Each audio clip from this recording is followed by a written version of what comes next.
Upaya hukum banding yang diajukan Jaksa Penuntut Umum Kejaksaan Negeri Indragiri Hilir atas putusan kasus penggelapan uang sebesar 7,1 miliar rupiah berhasil membuahkan hasil.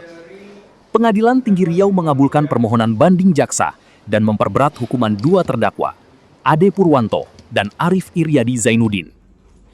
Sebelumnya kedua terdakwa, Ade Purwanto dan Arif Iryadi Zainuddin, dituntut masing-masing selama 4 tahun penjara oleh Jaksa Penuntut Umum. Namun dalam putusan Pengadilan Negeri Tembilahan, Ade Purwanto hanya dijatuhi hukuman 1 tahun 6 bulan penjara, sedangkan Arif Iryadi Zainuddin divonis 1 tahun penjara.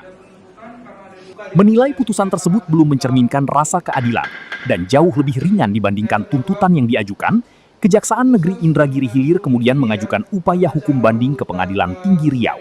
Hasilnya, Majelis Hakim Tingkat Banding Pengadilan Tinggi Riau melalui putusan tertanggal 19 Juni 2026 mengabulkan permohonan banding dari penuntut umum dan mengubah amar putusan yang sebelumnya dijatuhkan oleh Pengadilan Negeri Tembilahan. Majelis Hakim Tingkat Banding kemudian memperberat hukuman Ade Purwanto dari 1 tahun 6 bulan penjara menjadi 3 tahun 6 bulan penjara. Sementara itu, terdakwa Arif Iryadi Zainuddin yang sebelumnya divonis 1 tahun penjara dijatuhi pidana penjara selama 2 tahun oleh Pengadilan Tinggi Riau. Pihak Kejaksaan Negeri Indragiri Hilir menyatakan putusan tersebut merupakan bentuk apresiasi terhadap upaya penegakan hukum yang dilakukan penuntut umum dalam menangani perkara penggelapan dengan nilai kerugian yang cukup besar tersebut.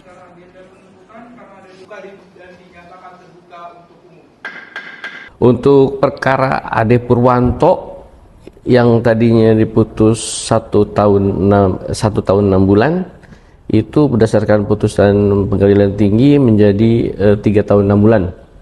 Kemudian Arif Iryadi awal 1 tahun, setelah banding jadi 2 tahun. Nah, ini kami kan belum terima salinan putusannya dari Pengadilan Tinggi, sehingga kami menunggu apakah nanti dari pihak terdakwa akan melakukan kasasi atau tidak. Itu aja. Dengan dikabulkannya banding jaksa oleh Pengadilan Tinggi Riau, hukuman terhadap kedua terdakwa kasus penggelapan dana 7,1 miliar rupiah resmi diperberat. Kejaksaan menegaskan akan terus mengawal proses hukum hingga putusan berkekuatan hukum tetap. Ade Prasetya, Indragiri Hilir, Riau.